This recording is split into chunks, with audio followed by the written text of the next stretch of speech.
From the campus of Volunteer State Community College, this is Inside Politics.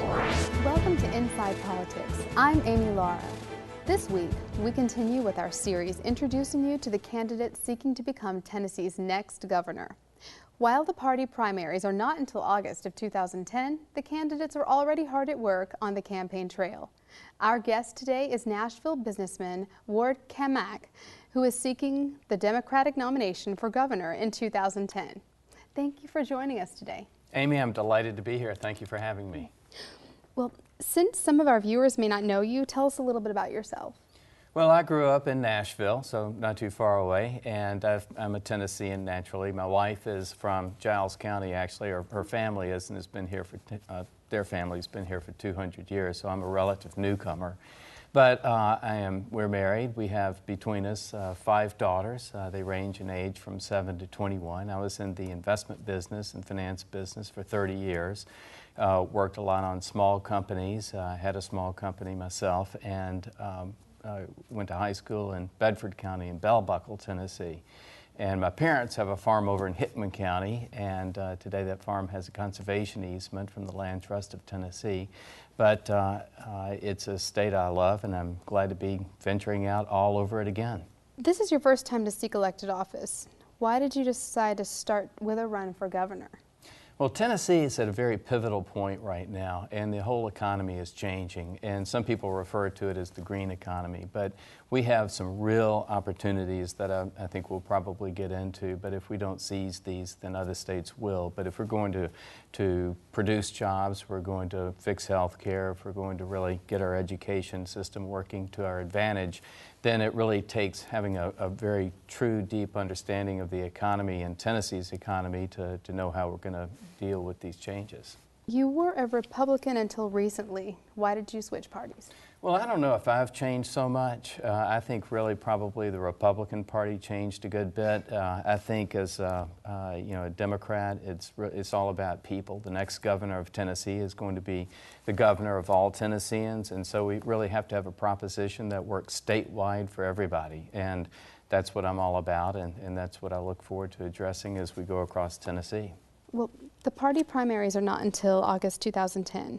How important is getting an early start, and how important is name recognition for the primary? Well, name recognition is obviously important, but getting out and really getting to know people across the state and going to all 95 counties, where I've been to all 95 before early in my career, but coming out as a gubernatorial candidate is really a good thing to be able to do. But you want to go out, you want to connect, and I'm running really because I have a plan, and it's a very specific plan for Tennessee, and I want to be able to tell as many people about it as soon as I can so that everybody can make a good decision. The general election follows in November. The Republicans are raising far more money than any of the Democrats. Can whoever wins the Democratic primary compete with the Republican standard bearer? Well, I hope so. I think at the end of it all, when the general election is held in November of next year, that what's going to happen is people are going to pick the most reasonable, best candidate that they can. And at that point, they're not voting in the primary, so they have a full slate in front of them on the voting machine. And I think we have a very, very good opportunity. Well, let's talk about some of the issues for this campaign. You're focusing on environmental issues and what they mean to our economy. What do you mean by a green economy? Well, I think first of all, it's important to note that it's really not so environmental. People refer to the green economy, and I think a lot of the solutions sound environmental to a lot of people. I think it's very easy to get off on a lot of arguments that are probably better left to scientists at this point. What I'm really talking about is we have to change our energy policy in this state first and foremost. That in turn impacts jobs, it impacts health care, it impacts education. They all go together, and you can't fix one without fixing the others, and you can't fix 3 and not fix 4. And basically what that means is we send most of our money for energy out of state.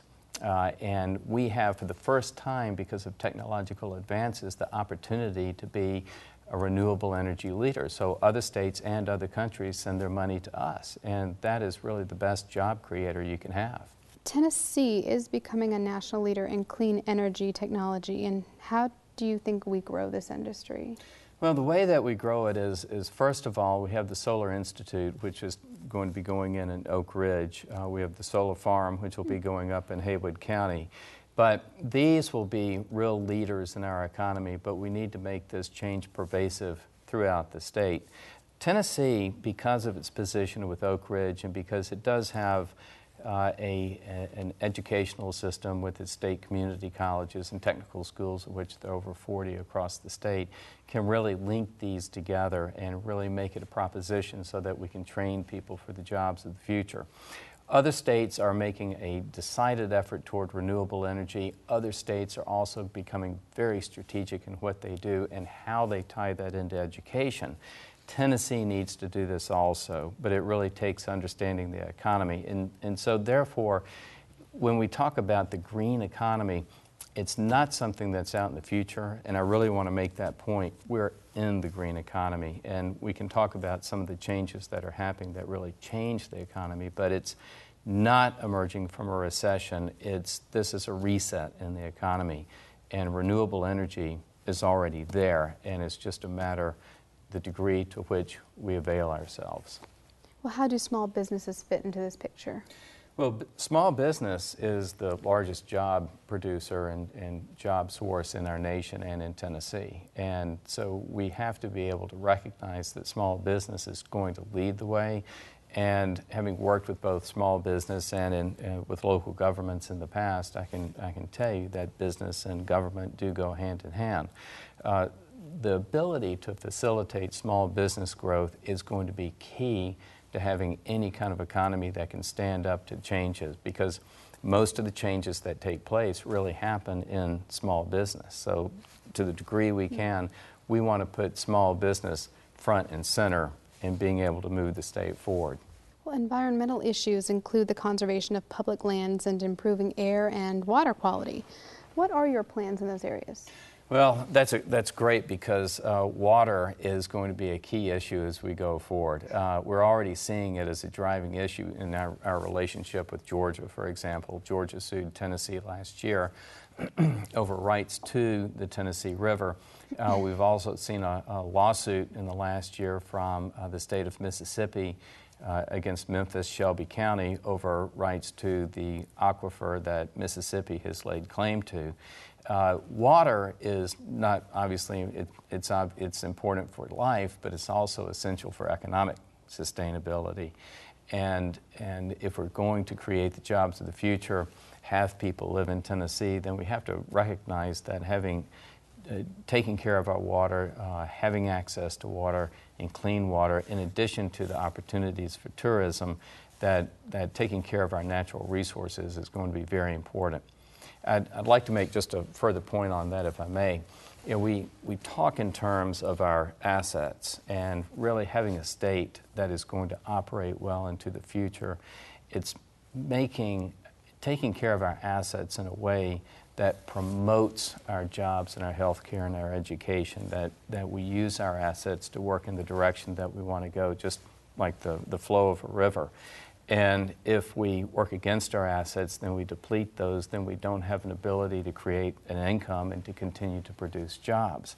And so there's been a notion built up over the last several years that our net worth is the value of our house or the value of a 401k plan, but in fact, our real assets are our base of educated workers, our modernized facilities, our mountains, our streams, and our farmland, which comprise 50% of Tennessee acreage. That's about 11 million acres. And so we need to stop spending money against ourselves as a state and really move in a direction where our assets work to our benefit.